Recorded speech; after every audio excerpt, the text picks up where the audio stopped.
Well, good evening, everyone. I am County Commissioner Scott Britton, and there is our first screen of tonight's presentation. I want to thank you all for being here, and especially my friends and guests, Ann Gillespie and Mark Walker. I am the Cook County Commissioner for the 14th District, which includes, starts at Glenview basically and goes all the way west to Inverness and 20 towns and villages in between. In one of my jobs as a Cook County Commissioner is to supervise the Cook County public health system, which controls basically most of the suburban Cook County region. And because of that, vaccine has been foremost in our activities and in our minds. I don't know if any of you got a chance to see it, but the president gave a talk from the South Portico of the White House tonight, honoring the 500,000 people we have lost. And I can tell you that when we had the first fatality in Cook County a year ago, I never would have imagined that we have gotten to the point where we'd have lost 500,000 of our brothers and sisters, equal to the number of people we've lost in World War I, World War II, and Vietnam combined. But I want to be clear at this point that while it's been difficult sometimes to imagine that there's any hope in this process, I think it's okay to believe that we do have a solution and a path forward that will truly send us back to some type of normal life in the relatively near future. And therefore, I want to take this opportunity to introduce my co-presenters and those who serve the public in the same suburbs that I do. And I'll first introduce and have her give a few comments, Senator Ann Gillespie. Thank you, Scott. Hello, everyone. Thank you so much for joining us tonight. We really are glad that you're here with us. We're looking forward to having a good conversation. I represent the 27th District in the Illinois State Senate. The 27th District includes Des Plaines, Mount Prospect, Arlington Heights, Palatine, Rolling Meadows, Prospect Heights, numerous towns surrounding those areas.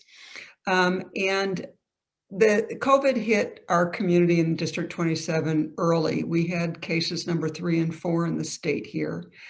And it's just been, as it has for everybody, it's been full of trial. It's been full of sadness. And it's been bringing a lot of challenges to all of our lives. As the commissioner said, though, we're starting to see the light at the end of the very long tunnel. I thank you for all that you have done to help your neighbors and your fellow members of the community. I thank you for your patience as we've worked our way through this, and look forward to working through the remaining time that we have with COVID. I also want to express my sincere condolences to all of you that have lost family members, friends, work acquaintances, and others from this terrible pandemic. I'd like to turn it over now to Representative Mark Walker. How are you? I'm glad to be here. It's kind of a grim world we live in and have for the past year, just like a year and a day since it really started hitting us. And it's affected us in all kinds of ways, from students to businesses to families, to our ability to move around, our ability to visit. Nursing homes, all of those things have been challenges and tough, but there is light at the end of the tunnel. That's what we're here to talk about. And we're going to provide as much information as we know, and fully understanding we're in a frustrating position, and we obviously don't know everything, can't control everything, but we can take the right steps and continue to take the right steps. One thing I'd like to point out is that we've done fairly well in this area through this pandemic, mostly because of the responsible behavior and caring of the people that live here. It could have been even worse than it was. We were among the fastest hit in the state and had some pretty scary numbers very early on. But most people were responsible in their movements, responsible in wearing masks, responsible in what they chose to do with working and dining and visiting and meeting with relatives. So we kept the rate at least lower than it could have been. And I think we're going to see that within the next few weeks, we're going to see a lot of good news about this challenge. So I look forward to speaking with you. Thank you, Mark. I think we can go to our next slide, and we're going to have Representative Walker address our first bit of information. Yeah, and one of the things we hear a lot of things. We hear about how poorly Illinois is doing relative to other states. In fact, we're doing fairly well. We're the 6th largest state, and we distributed the 6th most doses, but we've put them in arms at a rate of we're the 5th. So actually our per capita vaccination of people in our state, given our size, our per capita vaccination in Illinois is #1 in the country. Now I know the delivery has been fractured and confusing in some cases, but overall we're doing pretty well. And as far as first vaccinations go, we're the best in the country relative to our population. Another thing is we focused on long-term care facilities. We finally hit the level this week of 100% of long-term care facilities beginning the process, at least getting first vaccinations in the arms of the majority of the people who live there. And that's a good thing. I know some other states have had difficulty there. We're opening mass distribution, and Commissioner Britton will get into that. The distribution's been challenging, but there have been limitations. Overall, when you look at the overall numbers, the limitations for Illinois have been primarily the availability of vaccines as they're delivered to us from the manufacturer. All right, we can go to the next slide. And Ann? So here we have a little more detail in what Representative Walker was just talking about.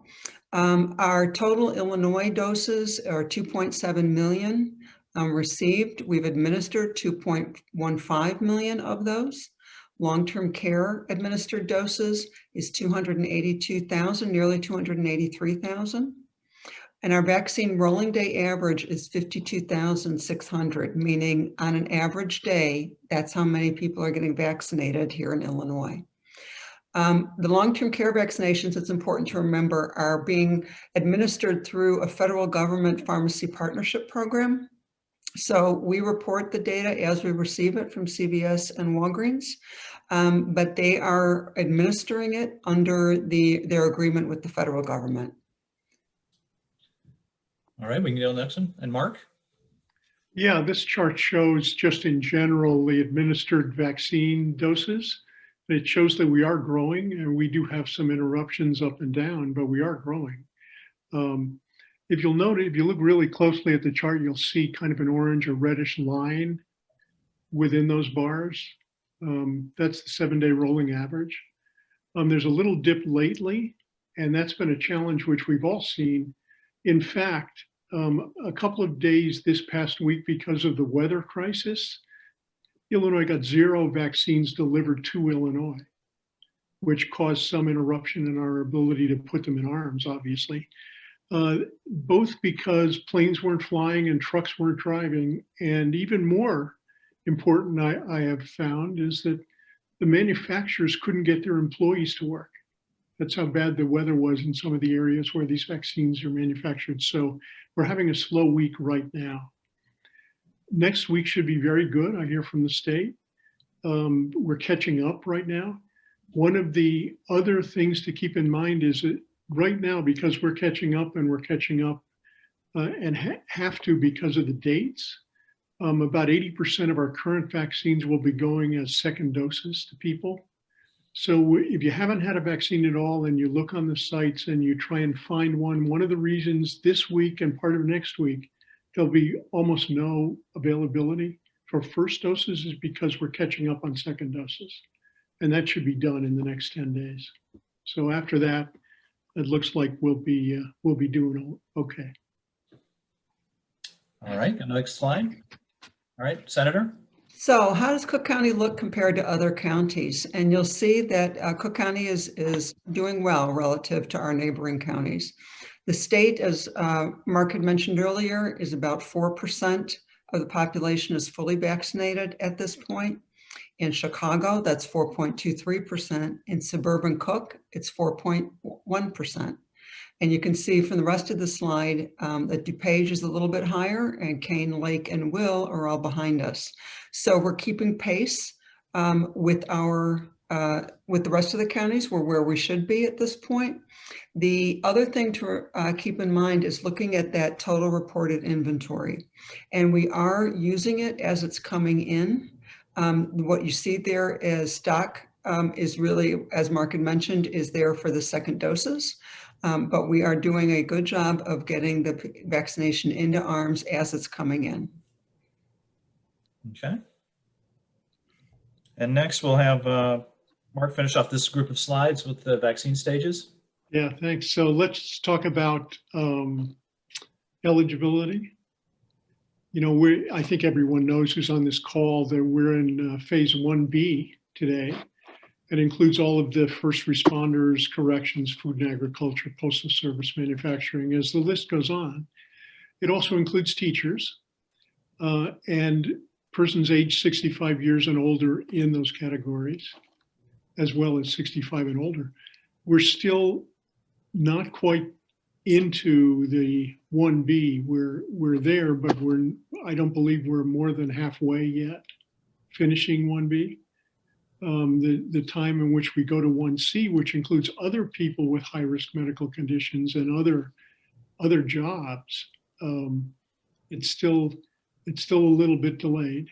And I'm not sure, we're scheduled for the 25th, given the delays of the weather and the trucking and everything else this week. I'm not sure how much of that can be rolled out quickly, but we're still aiming for next week and thereafter to be rolling out 1C. So it should get better as we go along.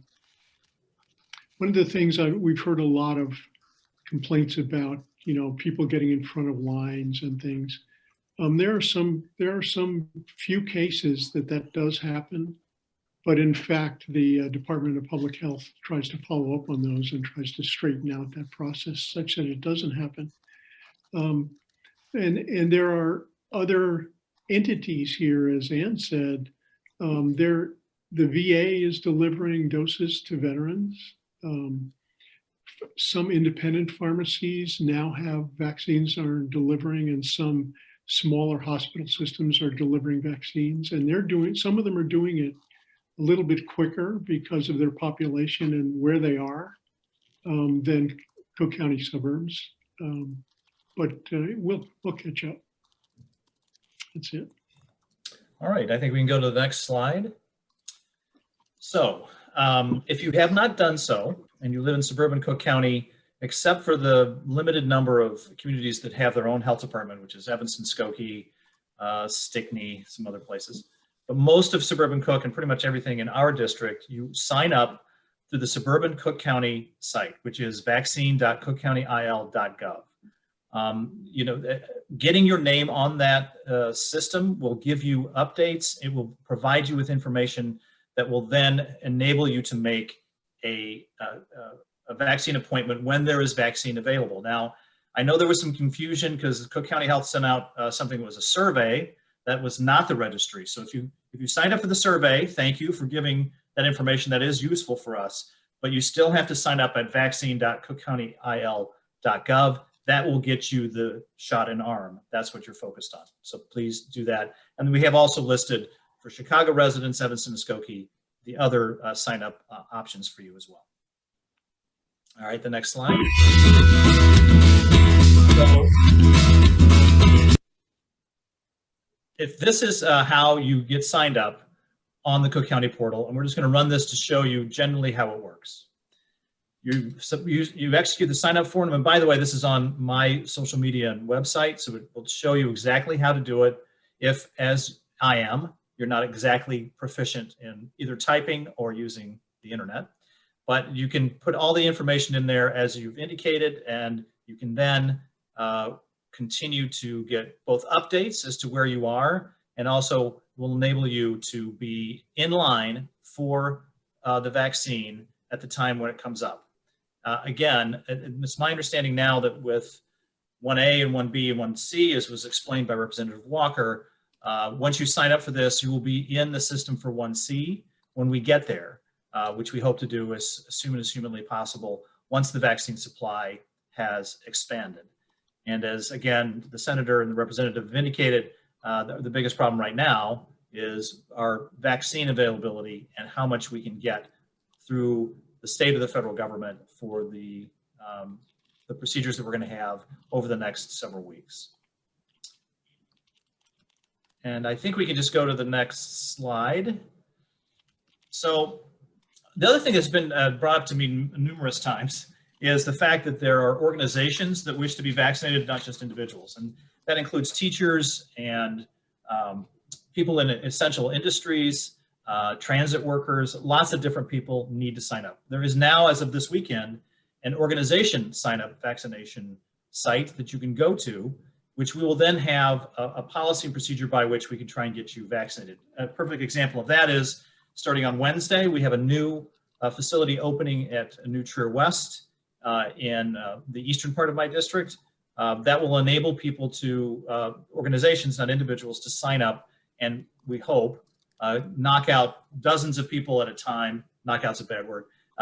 Get vaccinations for lots of people at the same time, including large numbers of first responders, that's our police officers, and any firefighters who have not been vaccinated yet. And we can also then do as many teachers as we can. As a former school board member, I have been contacted by many superintendents, principals, school board members, and just members of the public, very anxious to get teachers vaccinated. It is one of my priorities, and this site will be a huge help for getting that done as soon as possible.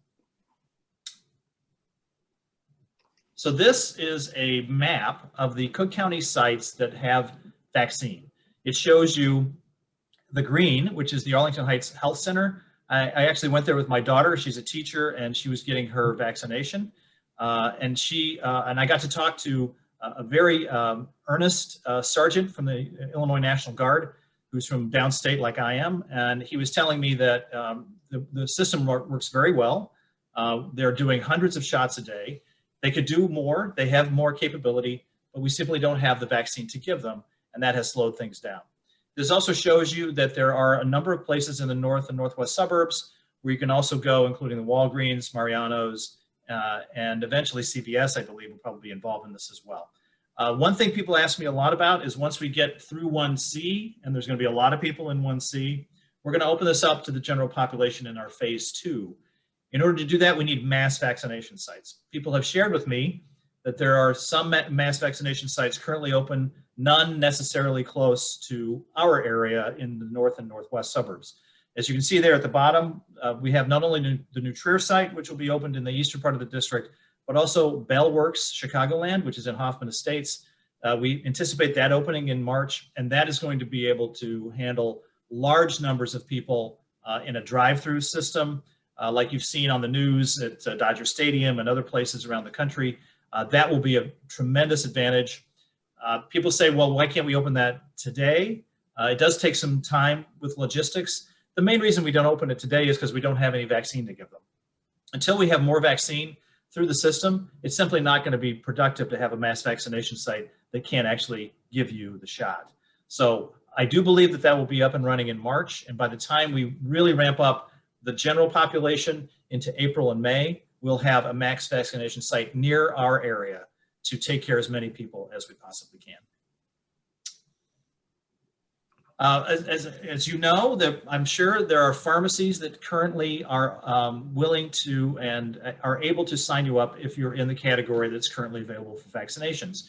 I know, as Representative Walker has indicated, there's probably not a lot of availability right now because we're doing second doses, but there will be substantial availability once we have a lot more vaccine from the federal government, which I do believe is going to happen.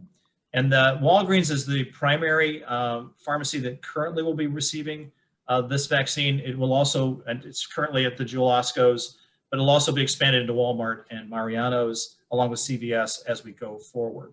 I think that's a good place to go, particularly for residents who get their flu shots at the pharmacies. I know I got my flu shot a few months ago at the local Jewel. I think this is going to be also a tremendous help for people. I would also say that if you're a teacher and you're still waiting to get vaccinated so you can go back and teach at your school. You can also sign up at one of these locations. You don't have to wait for a mass vaccination site to inoculate all of the teachers in your district.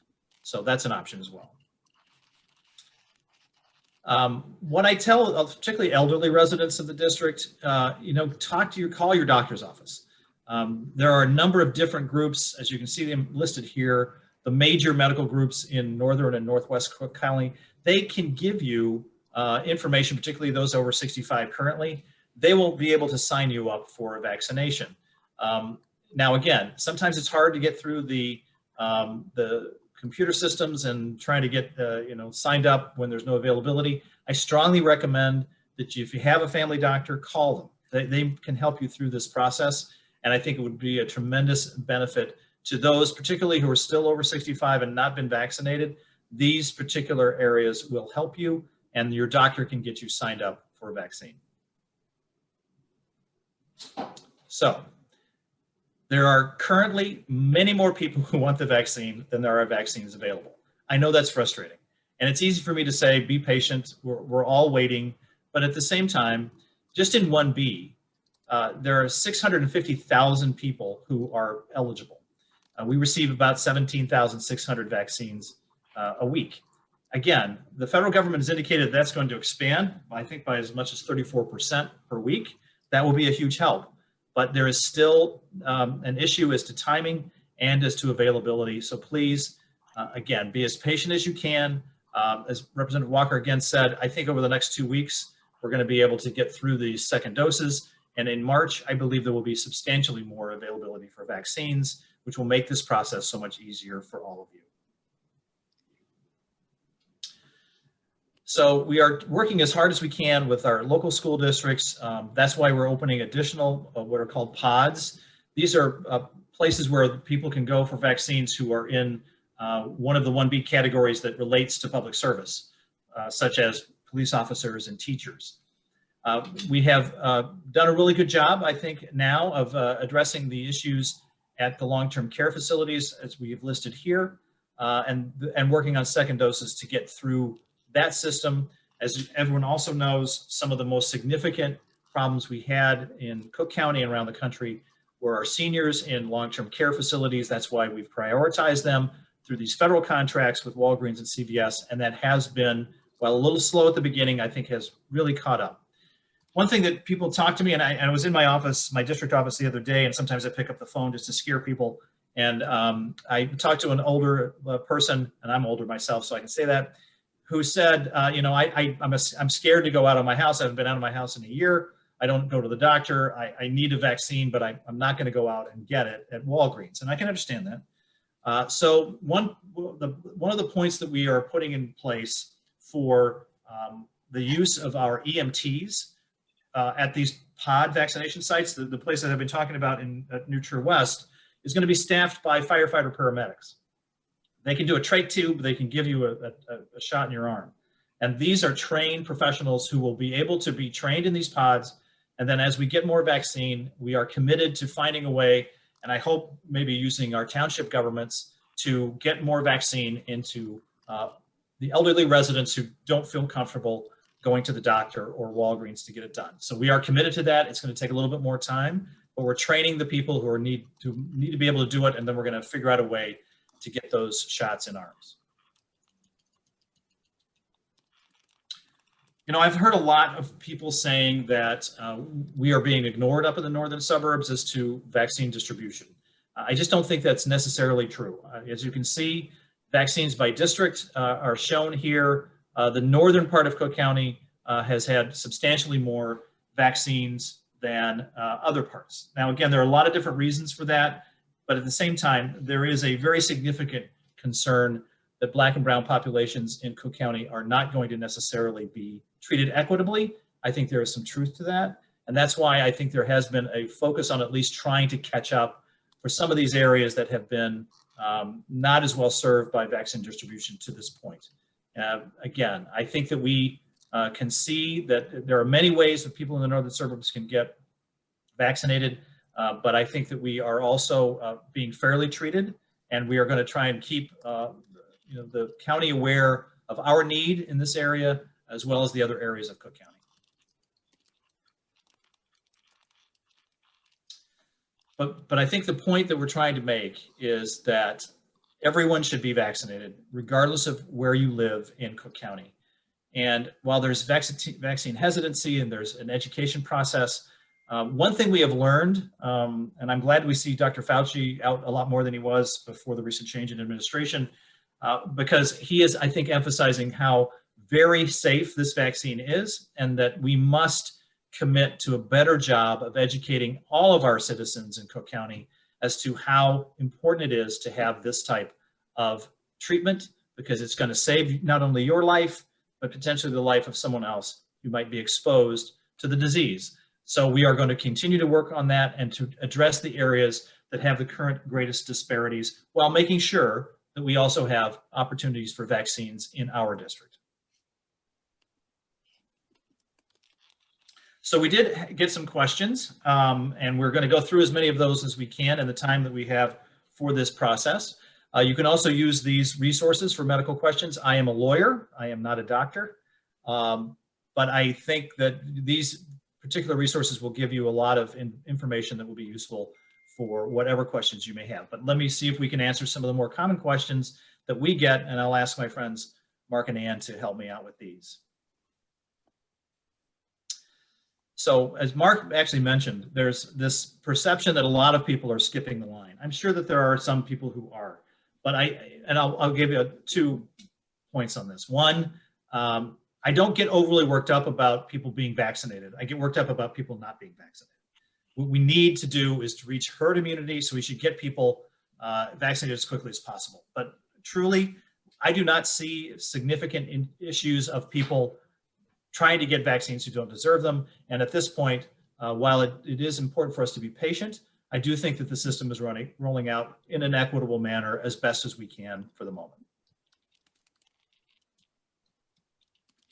So why is it so difficult to sign up? One of the reasons why is that there is multiple different ways that you can sign up.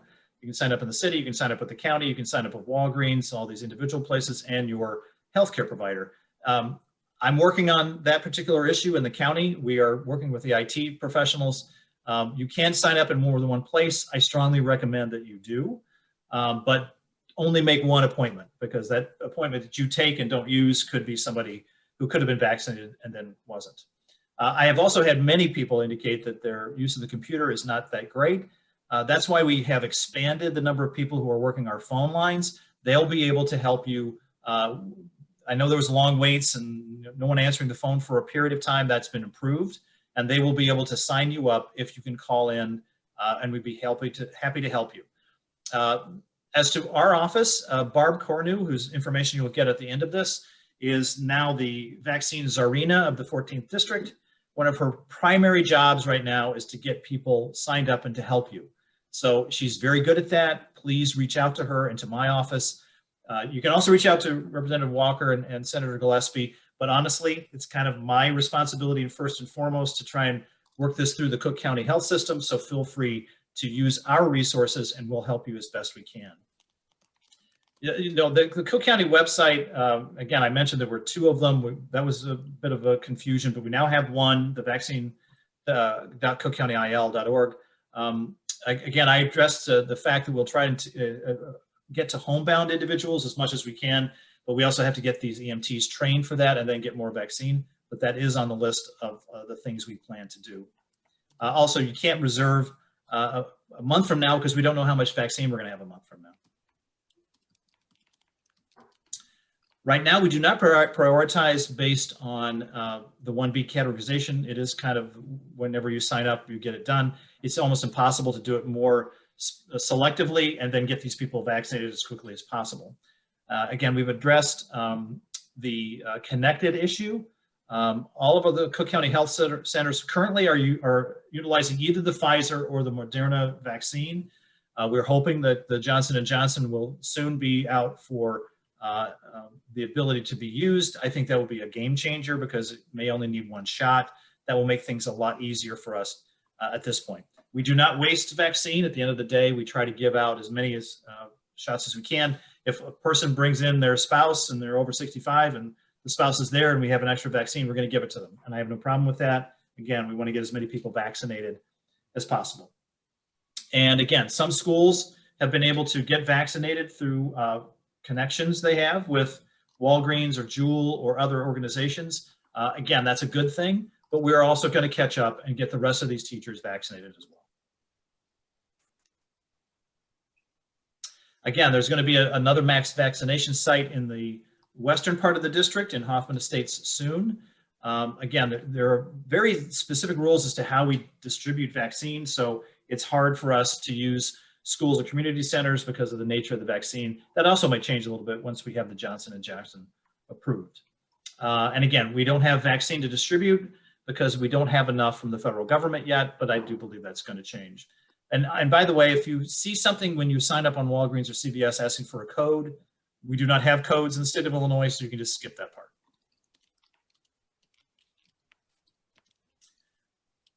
And again, we've reviewed a little bit of this about how we've improved the process, but we are not as far behind as some people have, I believe, been saying. And again, I think we've taken steps to improve the process as well. And I'll just ask Mark and Ann if they have anything else to add as to any of the questions that we've gone through at this point. Yeah, with regard to how we get the vaccines and how they're being distributed, the federal government determines how many vaccines are going to each state. The state then distributes them, except for the city of Chicago, who gets theirs directly from the federal government. The state then distributes them looking at how population size, looking at how many each area still has on hand. So if one county has vaccines left from the previous week, they may not get as many the next week because they have a stockpile. And the state also looks at how many within each area are due for their second dose and make sure enough doses get into that county to cover the second dose. So we want to make sure we do that so we don't negate the effectiveness of the first dose. The process is, as Mark mentioned earlier, was hampered by weather over the last couple of weeks. The reason why we think this is going to get better fairly soon is two reasons. One, by President Biden invoking the Defense Production Act, is providing assistance to Moderna and Pfizer to get their production up, to expand their production capability. And as a result, they're going to be increasing within about a month. They should be producing a lot more vaccine. And then the third reason, as Commissioner Britton already highlighted, is the Johnson & Johnson vaccine is expected to come online shortly. And that will be another producer of vaccine for us. It's also a one-shot vaccine. And they have been shown to be equally effective, all three vaccines, equally effective in protecting against the harsher versions of the virus and death, and preventing death. So you may see things in the news, you may see stories about one vaccine being less effective than another, but in the serious illness and in the protection against the more serious aspects of the illness, they are all rating in the 90 percentiles. So it really is a question of whether your county has sufficient cold storage capability and whether you are someone that wants to get one shot versus two as to which vaccine you use. They are all going to be effective in protecting you. And Mark, one thing that I've seen in the chat, maybe you can address, there are multiple ways that you can get vaccinated. Would you just recommend that everybody try to check the sites as much as possible, register in many places as you can, and then you're certainly going to improve your odds of getting a vaccination? Yeah, that's my understanding, and it's still frustrating. Even I still haven't been able to get my wife a vaccination, and we're also in the age category. So we go on every site every day, and they operate differently. Actually, some of them kind of announce their openings at a certain time of day, maybe 3 days a week. Others do something else entirely. I haven't figured it out, but I would use, the state and the county both announced this week that they had dramatically increased the staffing of their phone lines.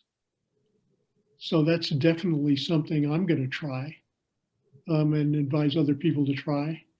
And it's not the best week, but I'm fairly confident after having gone, heard a lot of things about this today from both the state and the county, that in 2 weeks from now, the place will be open more. And And I think one thing we can also really kind of cling to is that a number of the people who are currently in the upper echelons of the Biden administration are Chicagoans. They know the issues. They came from either Illinois Public Health or Cook County Public Health. They're people we know and that we can talk to. And believe me, they have indicated that there is a better way forward, that we're going to be able to get a lot more vaccine than we have in the past, and that will enable the speed up of distribution, if not exponentially, then certainly much more significantly than we've had to date. And I think that's also a very good thing for us here in Cook County. And there was another question about why we prioritized over certain, like at-risk individuals for teachers. One of the main reasons is that we've been through a year of remote learning. My daughter, again, is a special ed teacher in the Niles district. And I've talked to so many teachers who have been so challenged by that. And because the in-person education is so important, I think that has been a priority. It is a priority for us.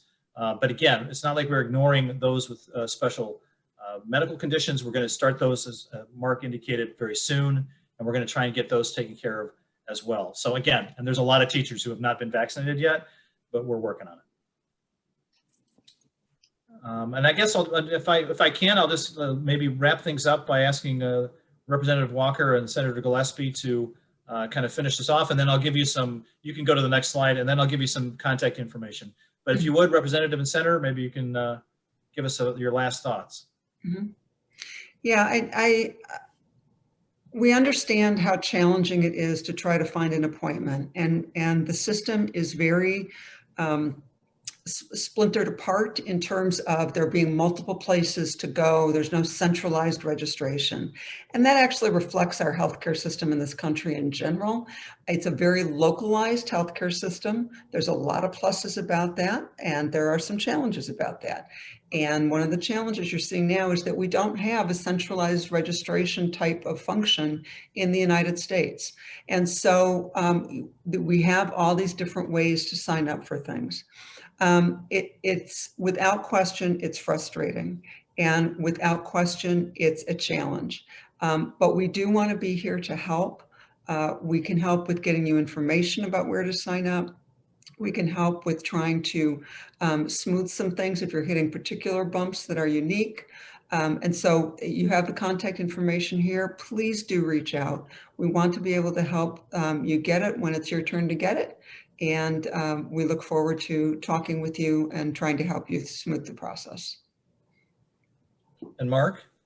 Yeah, I would second all of that. I would say that I'm looking forward to when the health systems really get online and the doctors that we have in these networks and in these systems get availability or at least access to know where and how to get you a vaccine if they don't provide it themselves in their office. It's just starting now, but even the information I've seen from Northwest Community and I think it's called North Shore Network, they're starting to put out a lot of shots in the past few days. So that may be, especially for the people that are kind of stuck at home or not all that comfortable with going to 7 sites on a computer to try and figure something out, they may really save us. The other thing is there's going to be more distribution to the pharmacy networks as well. And if the way you normally get a flu shot, that may end up being your best shot. I also would like to echo everything that Ann and Mark said. And again, I know a lot of people are frustrated, particularly those who are between 16 and 64 who may have a health condition that would necessitate them wanting this vaccination as soon as possible. We could expand this to everybody tomorrow, but it's not going to increase the amount of vaccine we get. So I think we still, again, it's easy for me to say, I know, but I think we have to remain patient. There is a better day coming. We have been working tirelessly, and my staff and the senators and the representative staff have been on this 24/7, trying to make sure that we do everything we can The only thing we can't do is manufacture vaccine. But once I think we're into March, you're going to see a significant easing of the difficulty of getting these appointments. And again, like Mark said, if you have any problems, just call the Cook County line, which is now, I think, a little bit more accessible, and you'll be able to do that. So please use this information, contact us. We're here to make sure that we can help you as best we can. And again, I want to thank everybody. I especially want to thank Representative Walker and Senator Gillespie. We spent a lot of time campaigning together. I didn't think we would be dealing with a once in 100-year pandemic, but I'm kind of glad we're here because I think we are trying to work as hard as we can for all of our constituents. And it's good to have a team like ours that can get things done. So thank you all, and thanks for being here.